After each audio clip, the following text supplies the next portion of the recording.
এনামুল, ভালোই তো করছস, এবার বিদেশ থেকে টাকা পয়সা ভালোই কামাইছস। বাবা এনামুল, বাবা এনামুল, আমি শুনছি তুই বিদেশ থেকে আইসস, কিন্তু তুই একবার আমার খোঁজ খবর নিতে গেলি না। হ্যাঁ, আমি বিদেশ থেকে আইছি। বিদেশ থেকে আয়া বাড়ি ঘরের কাজ ধরছি, এটা নিয়ে আমি একটু ব্যস্ত আছি।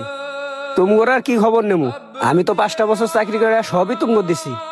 বাবা এনামুল, তুই 5টা বছর বিদেশ থেকে জাম ঘুরে দিছস, ঘটনাটা কি হয়েছে তা তো তুই জানস না। তাহলে শুন। আব্বা, আমি তো লেখাপড়া করতেছি, বড় ভাই তো বিদেশ পাঠাইলেন। বড় ভাই তো বড় ভাইয়ের ভবিষ্যৎ কইরা নিতেছে। বাবা চঞ্চল, তুই কোনো চিন্তা করিস না, ও বিদেশ থেকে আইলে তরে পাঠাই দিমু। বাড়িতে তো একজন মানুষ লাগে। ওই আব্বা, আম্মা তো অনেক আগেই মারা গেছে। তুমি আমারে লালন পালন করে বড় করছো, আমি তোমারে ছেড়ে বিদেশ যাইতে পারুম না।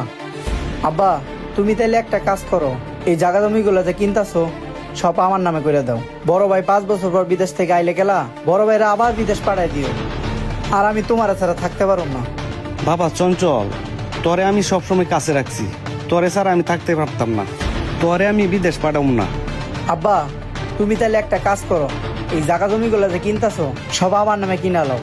বড় ভাই 5 বছর পর বিদেশ থেকে আইলে গেলা, বড় ভাই বিদেশ থেকে আইলে গেলা আবার পাম্পটি দিয়া আবার বিদেশ পাঠাই দিও।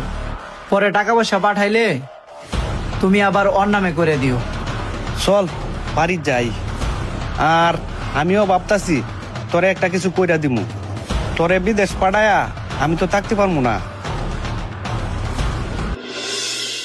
বাজান, সবই তো শুনলে। তা না হয় বুঝলাম, কিন্তু তুমি আমারে সেটা বুঝায় বলতে পারতা। তুমি আমারে বুঝায় না বইলা তুমি আমারে আবার বিদেশ যাওয়ার কথা বলছে। বিদেশে কত কষ্ট তুমি এটা জানো? বাবা এনামুল, তুই তো জানস হে আমার সবসময় কাছে ছিল। ওর মায়ে পইরে ও যা বলছে আমি তাই করছি। তা না হয় বুঝলাম, তুমি আমারে সেটা বুঝায় বলতে পারতা। তুমি আমারে বুঝায় না বইলা তুমি আমারে জমির খুঁটা কেন দিলা? তুমি আমারে একটা জমি বেচে বিদেশ পাঠাইছো, আর আমি তার চাইতে ডাবল জমি কেনার টাকা পাঠাইছি তোমার কাছে।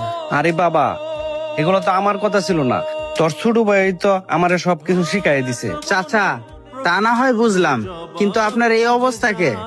পাতিদা, হ্যাঁ তো আমার প্রতি রাগ কইরা বিদেশ চইলা গেল, তারপরে কি হয়েছে শুন। এই চঞ্চল, শুন। আব্বা, তুমি এসব কি উল্টাপাল্টা কথা বলতেছো? এখনকার জামানা সম্পর্কে তোমার আইডিয়া আছে? এখন ডিজিটাল যুগ, মানুষ মানুষের সাথে তাল মিলায় চলবে। বাবা, তা না হয় ঠিক আছে, কিন্তু ওরা তো মানুষ ভালো না, ওদের সাথে চললে তুই নষ্ট হয়ে যাবি। শোনো বাবা, এখন কিন্তু আমি ছোট না, আমি